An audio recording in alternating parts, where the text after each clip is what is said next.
식사 안 했기 때문에 살이 더 빠질 거라고 생각하시는데 이거 순수 탄수화물들만 들어갔기 때문에 살이 더 찌게 되는 거예요. 그러니까 일단 마운트로 쓰고 싶은 거예요. 10kg 빠지고 너무 좋은데 딱 끊어지는 순간 원래 패턴으로 똑같이 식사하면 체중은 원래대로 올라가는 거예요. 그래서 칼로리는 잊어버리시라는 거예요. 근력 운동을 해서 칼로리를 태운다도 환상이에요. 네, 절대 다 못 태워요. 그러니까 운동이 체중이랑 별로 관련 없다라는 연구들도 되게 많은 거예요. 사실 잠 잘 자고 일어나면 살 잘 빠집니다.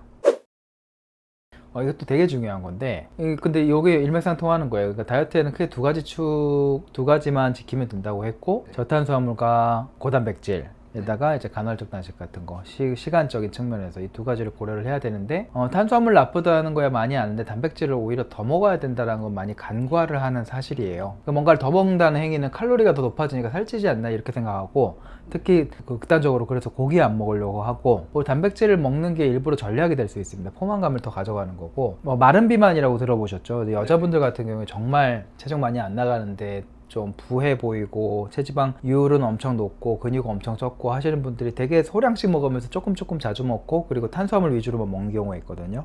근데 그렇게 하면서 자기 식단에는 문제가 없는 거야. 나는 밥도 진짜 조금 먹고 진짜 간식 먹어도 조금밖에 안 먹는데 살이 잘 안 빠져요. 혹은 그러면은 50kg이신 분이 와가지고 45kg로 만들어 달라고 하는 거거든요. 근데 그게 아니라 오히려 체중은 50kg여도 체지방률을 많이 낮춰야 되는 작업인 거고, 그게 근력 운동도 따라와야 되지만 먹는 것 측면에서는 이걸 엄청 강조를 하는 거예요. 일부러 단백질을 더 먹어봐라가 되는 거예요. 일부러 식사를 해라가 되는 거예요. 그렇게 함으로써 전체 하루에서 내가 전체 먹는 거에서 탄수화물의 비중이 80-90%이면 안 되고, 탄수화물의 비중은 한 50% 미만으로 줄이고 단백질이랑 지방을 한 30-40%를 넣어도 되는 거예요. 그렇게 하는 게 포만감을 더 가져감으로써 주전부리에 손이 가는 것도 막을 수 있고 자주 먹는 행위를 막을 수 있기 때문에 오히려 체중 관리가 훨씬 좋아지는 거예요. 고기 종류는 상관없어요. 예. 그러니까 좀 심플하게 메시지를 전달드리기 위해서 조금 과장을 해서 얘기하자 그러면 삼겹살 드셔도 된다라고 말씀드리거든요. 물론 삼겹살만 먹으면 안 되겠지만은 결국 닭가슴살 먹으려고 하는 게 기름 안 먹으려고 하는 거예요. 근데 기름 먹어도 되거든요. 하루 전체에서 한 10% 정도면 상관없거든요. 포화지방이라고 하는 퍼센테이지는 정해져 있지만은 전체 기조는 지방을 먹어도 되는 걸로 바뀌고 있어요. 네. 그건 사실 이 슬라이드이긴 한데. 그래서 이게 올 초에 발표됐던 거잖아요. 2026년도에 백악관에서 이 예전에 92년도 식품 피라미드 이렇게 생겼어요. 네네. 곡물 위주로 먹고 기름이나 고기 같은 거 최소화하라 그랬는데 35년 만에 완전 정반대로 바뀌었습니다. 그래서 고기 기름 풍부하게 먹고 곡물을 최소화해라. 이게 올 초에 식품 피라미드가 바뀌었다라는 거 되게 중요한 사실이고, 엄청 진료실에서 설명드리면은 그러니까 대부분이 놀라요. 그러니까 저도 이거 처음 봤어요. 네네.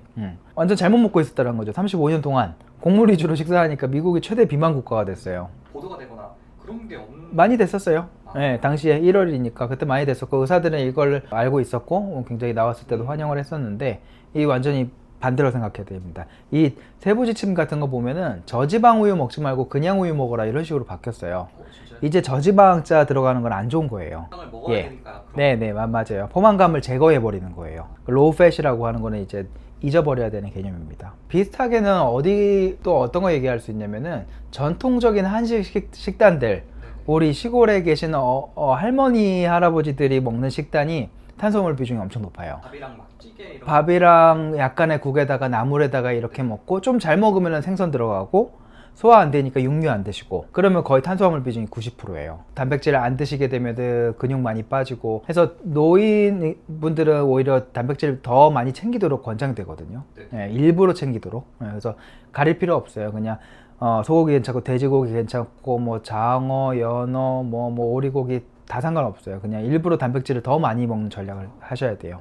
그게 체중 관리가 훨씬 수월해져요. 탄수화물을 아예 안 먹고 단백질 고기 이런 거 많이 먹으면 그게 오히려 체중 감량하는 데 더 도움이 되는 건가요? 그게 케토제닉이죠. 조금 극단적으로 하면 저탄 고지방이 되는 거고, 네네. 밥 제외하고 근데 그렇게 하면 안 빠질 수가 없어요. 면이랑 술이랑 빵이랑 다 허용이 안 되는 거니까. 고기만 먹는 전략이, 케토제닉도 물론 저탄수화물이 있고 초저탄수화물이 있고 이렇게 나눌 수가 있긴 한데, 그러면 일단은 살 잘 빠집니다. 근데 지속 가능성은 조금 떨어져요. 계속 그렇게 할 수 있겠느냐. 근데 만약에 정말 난치성이고 살 진짜 안 빠지고 한 20-30kg 넘게 빼야 정상충 중인 분들은 저는 케토제닉 한번 시도해보라고 말씀드려요. 예. 그런 저도 경험을 다 해본 적이 있고 또 뭐 극단적으로는 또 책 중에 그 뭐 소고기만 먹으라는 책도 있거든요. 근데 그렇게 되면 체중 관리도 엄청 잘 되고 오히려 곡물 위주로 먹었을 때보다 몸 관리 뭐 그 면역이나 이런 측면에서 훨씬 좋아졌다라는 그런 연구들도 좀 있어요. 이게 간헐적 단식이 적혀 있는데 네. 혹시 이것도 어떤 의미에서 도움이 될까요? 이제 요게 그 음식의 종류를 선택하는 방법이고 간헐적 단식은 이제 시간을 결정을 하는 거죠. 네네. 다른 데서도 강의를 했을 때 깜짝 놀랐던 게 자주 조금씩 먹는 게 좋을까요? 아니면 그냥 식사 두 끼만 든든하게 하고 공복을 길게 빼는 게 좋을까요? 했을 때 전자에서 더 손을 많이 드셨어요. 자주 조금 먹는 게 좋다. 물론 연세가 좀 이제 5, 60대 어머님들이 많았어요. 근데 엄마들 패턴이 이렇거든요. 자주 조금씩 먹는 게 좋은 거 아닌가요? 아닙니다. 공복 길게 빼는 게 다이어트의 최대 원칙이고 위고비 마운자로의 목표도 그겁니다. 공복을 길게 빼는 목표예요. 힘들어서 그런 거지. 예, 습관이 되다 보니까. 근데 그러면 예를 들어 드릴게요. 엄마들이 이제 점심 뭐 간단하게 먹고, 그래서 간단하게 먹으니까 배가 고파서 4시에 집에 보이니까 고구마 있어서 하나 먹고, 먹었으니까 또 한 6시 되면 배가 안 고파요. 네. 저녁을 생략해요. 맞아요. 그리고 8시에 귤 먹고, 오히려 귤 몇 개 까먹고 하면은 식사 안 했기 때문에 살이 더 빠질 거라고 생각하시는데, 이거 순수 탄수화물들만 들어갔기 때문에 살이 더 찌게 되는 거예요. 그래서 칼로리는 잊어버리시라는 거예요. 인슐린으로 계산해야 되는 거고, 단백질 하나도 안 들어오고, 자주 종종 먹었고, 지방을 분해해야 되는 시간에 자꾸 탄수화물이 들어오고, 그렇게 되면 인슐린이 계속 분비가 되니까 살이 더 찌게 되는 거죠. 인슐린이 저장 호르몬이라고 생각하시면 돼요. 비슷하게는 젊은 사람들은 자기 1일씩 한다고 주장하시는 분들, 아침 점심까지 배가 안 고파. 근데 저녁 한 뭐 예를 들어서 7시에 배달 음식으로 시켜 먹고, 음료 마시고, 과일 먹고, 아이스크림 먹는 것까지를 한 끼로 보는 거예요. 그거 1일씩 아니죠, 그거. 네. 하루에 한 개 먹는 네. 1일 식이 아닌 건가요? 아니죠. 그냥 뭐 칼로리도 일단 폭발일 것 같고 인슐린도 폭발일 것 같은데, 뭐 그렇게 해서 자기가 체중이 안 찌고 있으면 모르겠는데 살이 계속 찌고 있다 그러면 그거 일부러 점심 먹어야 되는 거예요. 일부러 2끼를 먹는 것도 전략이 될 수 있단 말이에요. 저녁 덜 먹기 위해서. 네, 맞아요. 네. 그리고 사실 이렇게 추가적으로 들어가는 거 다 빼야지. 그러니까 그런 식으로 식생활에서 좀 조절을 함으로써 체중을 관리를 할 수 있는데, 그런 거에 대한 경계나 혹은 교육 같은 게 없다 보니까 일단 마운자로 쓰고 싶은 거예요. 네. 마운자로 써서 뭐 이런 거 하나도 안 먹을 때는 막 뭐 10kg 빠지고 너무 좋은데, 딱 끊어지는 순간 원래 패턴으로 똑같이 식사하면 체중은 원래대로 올라가는 거예요. 그거를 말씀드리고 싶은 거예요. 근력 운동도 적혀 있는데 네. 이 근력 운동이 얼마나 중요한 건가요? 근력 운동은 사실 유지 목적이에요. 뺄 때는 근력 운동 별로 권장 안 해요. 운동하면 빠지는 거 아닌가요? 그러니까 근력 운동을 해서 칼로리를 태운다도 환상이에요. 네, 절대 다 못 태워요. 피자 한 조각 먹으면 뭐 러닝 1시간 해야 되는데, 운동이 칼로리를 태운다가 일종의 환상인 거고, 근력 운동 하면은 아시겠지만은 엄청 허기지거든요. 네, 맞아요. 네. 그러니까 운동 안 하면은 내가 아침 안 먹었을 텐데, 근력 운동 하기 때문에 엄청 허기져가지고 뭐 좀 먹게 돼요. 그러면은 건강은 해질 수 있으나 체중은 안 빠질 수 있어요. 네. 그래서 초반에 뺄 때는 뭐 사실 저희 병원 고도비만 분들 많이 오시니까 초반에는 운동 아예 하지 말라 그러고요. 한 20kg 뺄 때까지는. 그 다음부터는 유산소 하라 그러고요. 다이어트 끝나고 다이어트 약을 끊고 나서는 그때부터는 근력 운동 조금씩 하라고 말씀드려요. 네. 약간 유지 목적. 그러면서 입 안 터져야 되고, 사실 근력 운동을 해서 보상성식이라고 하는 그런 식사를 좀 더 하게 되는 건 이미 다 증명이 돼 있어요. 그러니까 운동이 체중이랑 별로 관련 없다라는 연구들도 되게 많은 거예요, 사실.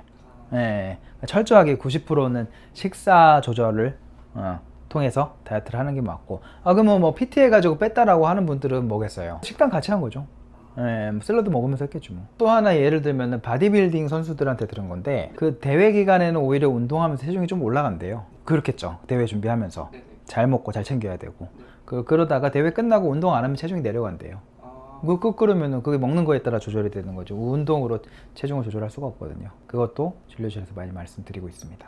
5대5라고 생각을 하는 9대1 정도. 근데 좀 이게 재수없게 들릴 수도 있는데, 그렇게 생각하는 이유가 맛있는 것들을 포기를 못해서 그런 거예요. 그냥 먹고 운동으로 태워야지. 내가 운동을 안 해서 요새 쪘어. 이렇게 생각을 하는 게 조금 쉽게 생각하고 싶은 방법이긴 한데, 먹는 거 조절하려고 하면 싫잖아요. 하나 말씀드릴까요? 기호식품은 정말 고치기가 어렵다고 저도 인정을 하는 게, 이게 거의 사람의 정체성이에요. 그죠?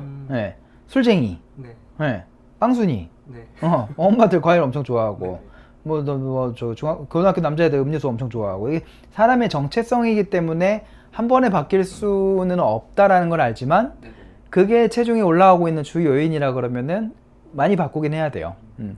빈도, 뭐 횟수, 양 이런 걸 많이 조절해야죠. 네. 요 중에서 가장 나쁜 게 뭘까요? 가장 나쁜 거예요? 네. 아니 가장 나쁜 건 없어요. 아. 사람마다 다른 거예요. 입맛이 디톡스가 될까요?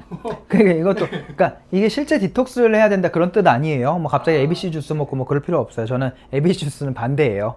뭔가 갈아 먹는 행위는 반대예요. 네. 이 단 거에 대한 역치를 만들자예요. 단 거, 내가 먹고 있는 것들이 굉장히 달게 먹고 있었구나. 내가 음료 같은, 뭐 콜라는 제로 콜라를 마셨지만 오렌지 주스 같은 건 엄청 많이 마시고 있었구나. 이런 거에 대해서 변화를 줘야 된다라는 거예요. 네. 그리고 뭐 먹는 거와 운동만 생각하시잖아요. 네. 다이어트가 두 가지 축만 생각하는데 크게 봐서는 4가지 축이라는 거예요. 이만큼 중요한 게 잠이랑 스트레스 관리예요. 왜냐면은 보면은 단 거 땡기고 뭐 사람 식사가 이상적으로 전혀 결정되지 않거든요. 네. 잠 못 자면은 좀 더 단 거에 손이 간다라는 연구들도 되게 많아요. 잠 안 자면은 또 잠 줄여가면서 일하거나 막 3-4시간 자고 그러면 진짜 빠질 살들도 안 빠져요. 잠 잘 자고 일어나면 살 잘 빠집니다.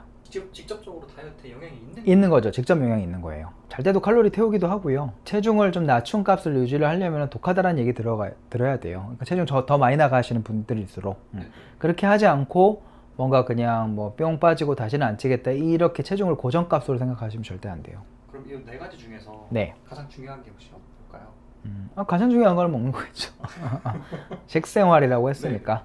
근데 그 식생활을 조금씩 교정을 하면서, 왜냐면 평생 식생활 해야 될 거고 세상에 맛있는 건 넘쳐나고 스트레스는 앞으로도 계속 받을 건데, 그거에 대해서 내가 어떻게 앞으로도 식생활을 할 건지에 대해서 다시 한번 생각해보자. 그거를 좀 우리는 강조하는 병원이긴 해요. 뭔가 마무리 딱 되면 좋을 것 같은데. 이렇게 적어놓은 이유가 다이어트 병원이 지금까지는 일회성 처방에 기대거나 시술만 한다든지 그런 병원들 밖에 없었어요. 이 말은 체중을 재는 센터로 생각하시면 좋아요. 체중 감량할 때는 하고, 또 좀 찌더라도 다시 와서 체크하고, 저랑 상담을 통해서 필요하면 약을 다시 쓸 수도 있고, 안 쓰고 좀 지켜보자고 할 수도 있고. 몇 년째 다니시는 분들이 많아요. 뭐 15kg, 20kg 뺀 거를 그대로 유지를 하는 분들도 많아요.